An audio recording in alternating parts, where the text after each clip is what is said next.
Coming to you live from Iceland. We're both wearing our Iceland sweaters that Ellie brought back from her trip. These are authentic Icelandic wool. They're very cozy. Hand knit. Just a couple of cozy cuties. I get compliments on it every time I wear it. With the Christmas episode with our holiday sweaters went so well, we thought maybe we should continue the coordinating sweater situation. And aren't people comparing us to the sweaty balls on SNL? Mm-hmm. And some people in a nice way, and some people say, I saw this before, but it was funny.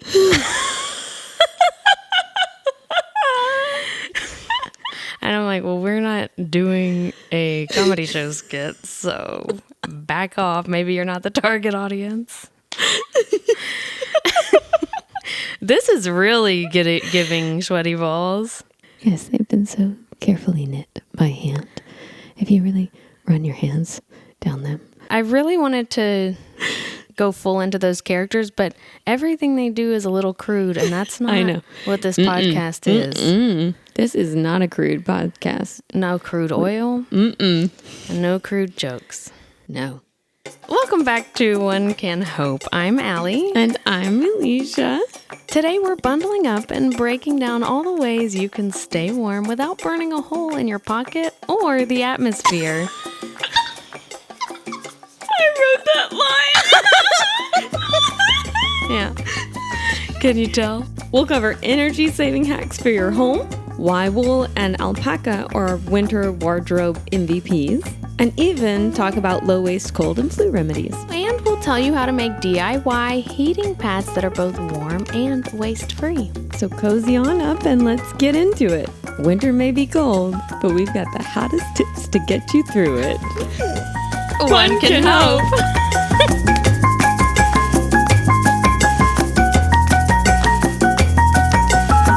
Winter isn't just about bundling up, it's also about staying healthy. Exactly, and here at One Can Hope, we believe that sustainability isn't just about taking care of the planet, it's also about taking care of yourself. Yeah, because what good is a low-waste lifestyle if you're too run down to enjoy it? Not very. You can't save the world if you can't save yourself.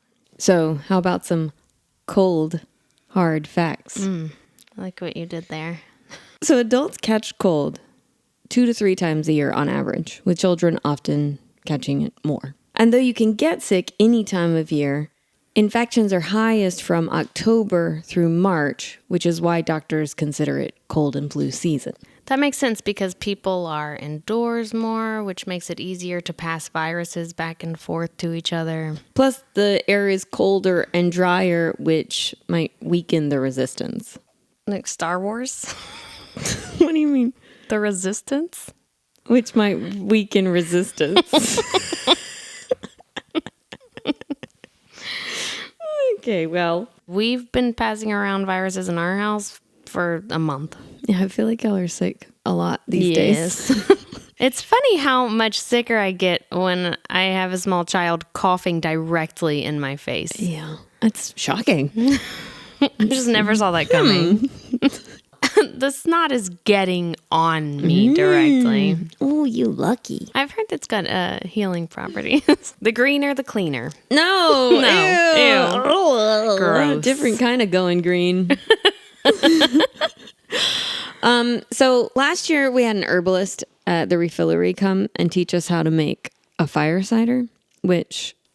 I've heard about this. It tastes interesting. Basically, you throw a lot of different vegetables, garlic, and The first peppercorns ingredient I saw was horseradish, and I was like, out. You can choose what exactly you want to put in it depending on which healing properties you're hoping. Can you put ice cream? I don't. That's not. It's not gonna work. There's a little honey. A little? If there's not enough to overpower the horseradish, I'm out. Regardless, we will share a link to fire cider if you are so inclined to make it yourself. What For are the my benefits? family, whenever we would feel something kind of coming on, or maybe if our daughter had a play date and then we got a call the next day that was like, hey, I know your daughter was hanging out with us all day yesterday, but turns out our kid is now sick. So that's whenever we pull out the old fire cider. I talked to her about that today, and asked if she thought it actually helped. And she said yes. I said, did you like the taste? And she said, if it has enough honey, yeah. Yeah, it's quite a taste. I wouldn't say acquired because I don't know that you ever acquire that taste. Uncarbonated bad kombucha is what I'm imagining. Prevention will not always be possible, but there are a few things that you and I both do to try and minimize exposure. Right, like washing our hands on a regular basis. Coughing into our elbow or sneezing or even pulling up the shirt to sneeze in. I'm pulling up my Icelandic sweater right now to sneeze into. You don't ever do that? No, I don't think I do that. I try and minimize the sneeze in the public areas. Yeah, I guess I'm not in public a ton. You just sneeze into your baby's face. Yeah, You're take like, that. Now you get sick from your me. turn. Hydration, very important. It's the most important thing, and I know this because when we were in the hospital with my son, he hadn't really eaten much in days, and they said, that's fine, as long as he's staying hydrated. It's the most important thing. We need to make sure he's wetting diapers. So, hydration, clearly very important. Rest, also very important. And so low waste. Really difficult for me to do personally because I always feel like rest is laziness. I have that like in my brain thinking that way, and it is not. I've learned as I got older, if you feel sick, just take a day and sleep if you can. Yeah, if you are it's so really fortunate. difficult for me to do personally. Not because I think it's lazy. These kids, they're not letting me rest. No. Which means you're more likely to get sick. Yeah, so many reasons. It's like if you're gonna cough in my face, at least let me take a nap. Come on. Oh. Eating well. Right, a balanced Always important. diet, but especially is when you're going trying to help you combat illness. Right. And then if you are feeling sick, isolate. Yes, and if I'm feeling sick, I wear a mask because I Same. don't want to give that to anyone. Same. One thing I feel like one of the better things that came out of the pandemic was that realization that you could wear a mask when you were feeling under the weather and just kind of minimize the risk of exposure to other people or to yourself. Right. And typically, honestly, we stay home. I have that ability as a stay-at-home mom to choose when I'm not going out. But if there's something that we have to go out, we just put a mask on. Well, and even for me working at the shop, if someone comes in wearing a mask, I'll tend to put a mask on as well. A little double protection. Well, I don't know if the person wearing the mask is protecting themselves or if they're trying to protect others. So I feel like either way, me putting on a mask shows them that I'm trying to protect them. That's nice. And if they are sick, then I'm trying to protect myself. So it's kind of a win-win. It's a community masking. How nice for you to care about others that way. I know there are different feelings about masks, but that's my feeling about it. Yeah, I like it. Also, we'll take the advice of any doctors that recommend vaccinations. We recently got the flu vaccine, so hopefully we avoid that this year. Yeah, we got the flu vaccine and the COVID booster as well. And that's something that we do for our family. Prevention is such a low waste tactic. Right. And the earlier you do it, the more protected you'll typically be, because I think it takes like 2 weeks to even kick in or something. That sounds right. So those are things that we do for our families to try and prevent sickness. Exactly. So we've covered ways to deal with a cold. Mm-hmm. Now let's talk about how to deal with the cold. You're such a dork. So things you could do around the house. Like tweaking your thermostat. Keeping it as low but comfortable as you can while you're at your home, but turning it down a little bit while you're asleep or out of your home. Or bundling up too whenever you're in the home to allow you to change the thermostat a little bit more. Layers. They're not just for outside. Says the woman who's in a coat all year round. All the time. Indoors, outdoors. It's true that I am always wearing my coat. At the shop, I wear it because I'm freezing. Whenever I go to my in-laws, still, my father-in-law every time will say, "Can I take your coat?" It's like, stay a while. Yeah, he'll say, take your coat off and stay a while. But I'm just perpetually cold. I'm going to blame my Louisiana blood. I was about to say you can take the girl out of Louisiana, but you can't take Louisiana out of the girl. No, you can't.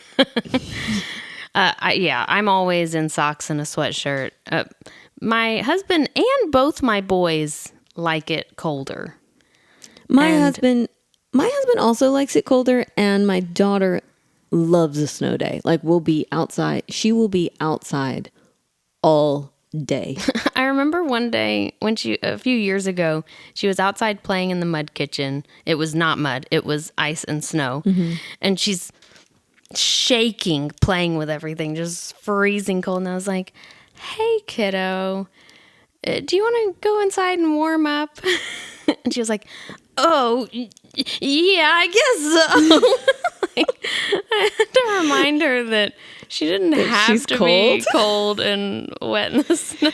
She just loves it so much. Moving up north, the exposure to ice skating has been a really fun thing because we didn't really ice skate unless we were going to the Galleria in Houston. Right, and that was so rare. Very rare.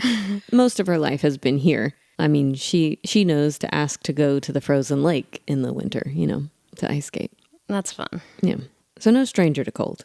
You can also perform some window wizardry. What, pray tell, is window wizardry? Well, a lot of cold comes in through your windows. Yeah. So you can put a thick curtain or drape to help block it. You can also feel around for some leaks in the cracks and either caulk it, which may be a little more permanent than people want to do. Caulk can be removed. Just scrape it out. That's true. You can also add weather stripping, or you could also roll up a towel and shove that in there. You don't have to buy anything to help with that. That's what we do in our bathroom. One thing that I noticed whenever we moved up here were the little vestibules. Do you call them vestibules? I don't know what you call them. When you walk into like a restaurant or a store up here, you walk through the first door and close it behind you so that the cold air stays out. And then you open the second door into the business. Yes. That's helpful. Restaurant. Also, those circular doors are more common up here. Right, the revolving doors. Revolving doors. Mm-hmm. I'm thinking of Elf in my mind. Yeah. Right. He was probably letting a little too much cold air in. He was overusing way it. Too much. It became a fan. Speaking of fans, if you reverse the way the fan is spinning, then the warm air will come down as opposed to, I'm not sure which way, but you'll be able to tell whenever you're underneath it if the warm air is coming down. How do you do that? So there's usually a little switch on the fan body itself. On the motor? Yeah, at the top. Okay. Make sure the fan is off. When you get up there? Yeah, just to prevent. Yeah. I don't know. Now I'm thinking of whenever we were younger and Dad would hold us up to the fan and go, bop, bop, bop, bop, bop, bop. Yeah. Good times. We weren't hitting the fan. That might have been. It was a pretend. We should maybe explain that a little further. You're bumping. But we didn't. We were never. No babies were harmed in that. No.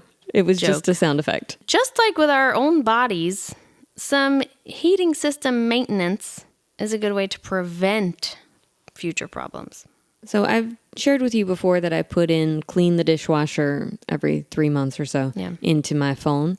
I also have one for changing out the air filters in our HVAC system because that helps the efficiency of the HVAC system and helps the maintenance as well. And then you can do an annual maintenance just to make sure that it's running as efficiently as possible. That's what we have scheduled, an annual maintenance, and they come and check and make sure everything's clean and working properly.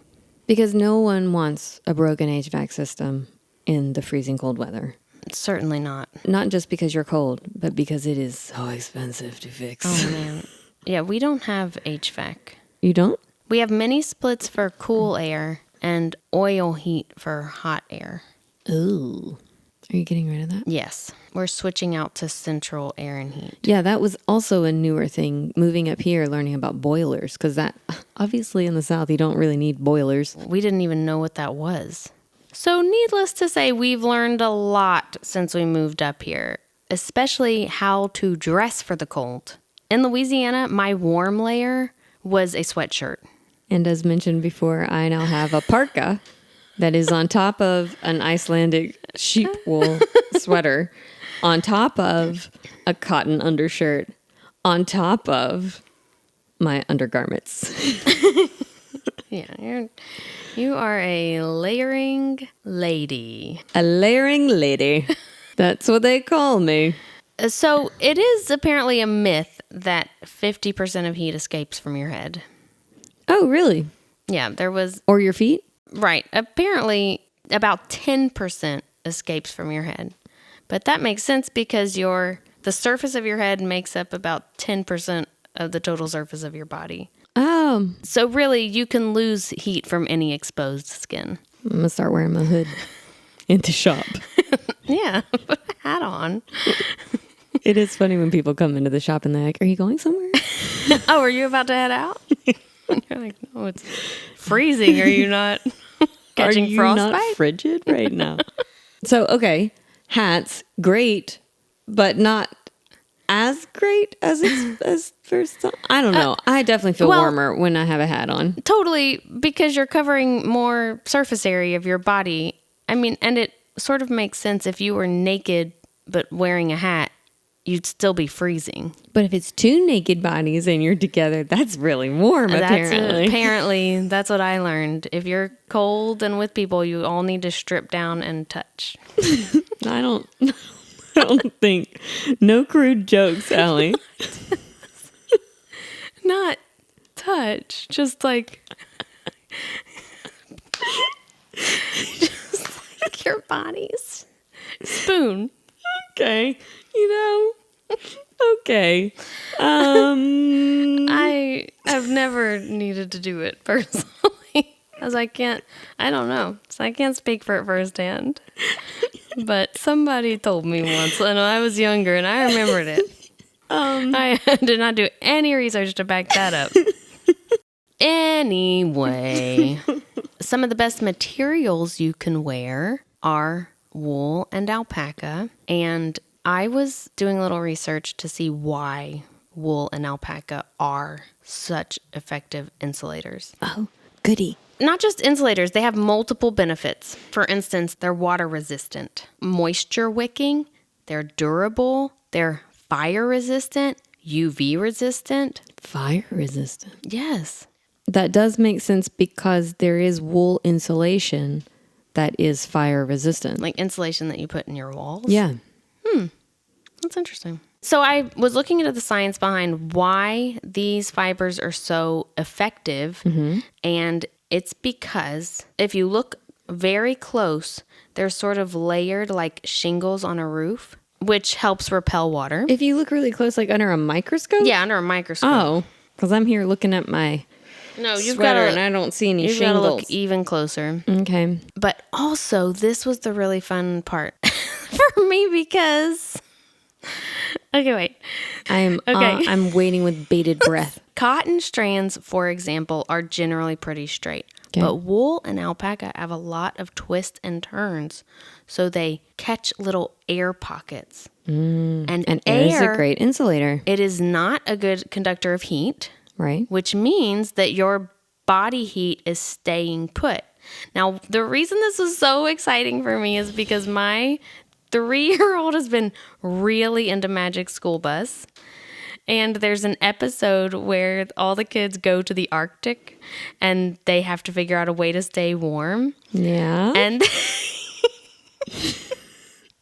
they learn that the most effective way to do that is to have a layer that has air pockets. Oh, good. I was hoping you weren't going to say get naked. It's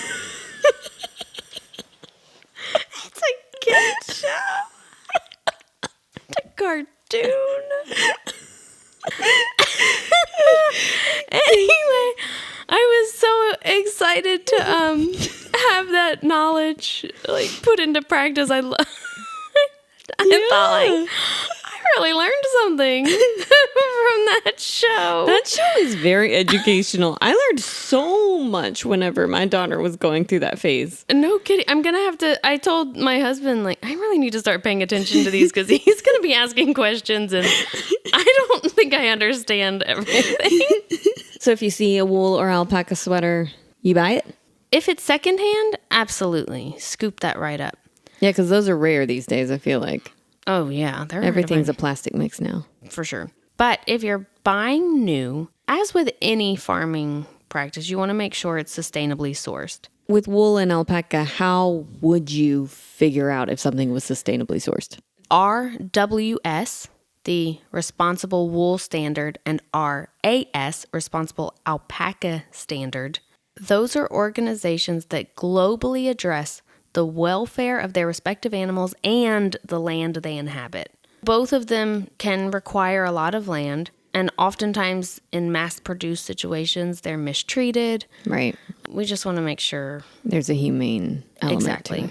You can also look for certification from the Global Organic Textile Standard. The GOTS. I see that on cotton all the time.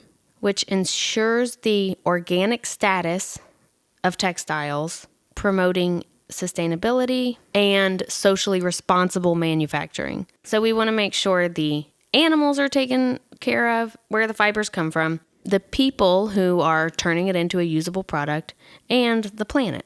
I will say with wool, I find that I have to wear a shirt under it because I tend to get a little itchy sometimes. Even though it keeps me really warm, I just need that extra layer between my skin and the sweater. Same. And that's because wool has lanolin in it. Really? Yes. Okay. Which is an oily, waxy substance, a natural substance that can irritate your skin. Alpaca does not. But what's interesting with cloth diapers, a lot of cloth diaper covers can be made of wool or alpaca, but wool, you have to keep reapplying the lanolin to keep it effective, and alpaca, you don't have to do that. As promised, we're going to talk you through how to make a DIY heating pad. This is actually a project that is so easy that I could do it. Yes. I did it, actually. We had a class. Well, you made hand warmers, and it's the same concept. Right. Heating pad, hand warmers. You take some fabric or a sock. You could take a sock. It could be that simple. Yeah, that's real simple. You could take fabric scraps. You could take a hand drying towel folded in half and sew the edges. And you fill it with rice or flax seeds or oats, whatever you have. And then you microwave it. Very easy. It's so easy. If you have small hand warmers, you would maybe microwave them for 30 seconds and then see how they feel. I would be cautious anytime I'm heating anything up. I wouldn't just reach in there. And ideally, your fabric is a cotton and doesn't have like plastic in it or something like that. Because you don't want to necessarily be microwaving plastic. Especially plastic that's not meant to be microwaved. Right. Is any plastic meant to be microwaved? Well, I mean, like there are Tupperwares and stuff. Oh, right. And like TV dinners that technically are meant to be. Yes. But there are some that like definitely not good to microwave. Okay. If you have a bigger heating pad type, no more than 3 minutes. And, since part of our resolution mentioned last episode was to make some corresponding content for social media. Are you going to make this? I'm going to make this. Okay. I'm going to show you how to make hand warmers. All right. Some reusable low-waste hand warmers. So look for it on our social media at One Can Hope Podcast. Mm-hmm. And Allie's going to walk you through a little DIY hand warmer. 2. I'll do 2. I think you should do 2. 1 for each pocket. Entirely up to you how many you make. If you're going the sock route, I recommend a nice long sock, like a tube sock, and just tie the end in a knot. Oh, yeah. Very simple. Or maybe some cotton twine, kitchen twine. Sure. It's a no-sew. Great. Sounds like my kind of project. Yeah. Sign me up for 3 hand warmers. Why 3? 1 for my left hand, 1 for Josh's right hand, and 1 for the hands that we share together while we're holding each other's hands. Gross. Whether you're dressing in layers or microwaving a sock full of rice, we hope you're ready to ice those winter woes with some eco-friendly flair. There's no better feeling than taking care of yourself and the planet. It's a win-winter. If you've got some cool tips we didn't mention, slide into our DMs like a sled on fresh powder. at One Can Hope Podcast. The weather outside might be frightful, but with these tips, you'll still feel delightful. One can hope.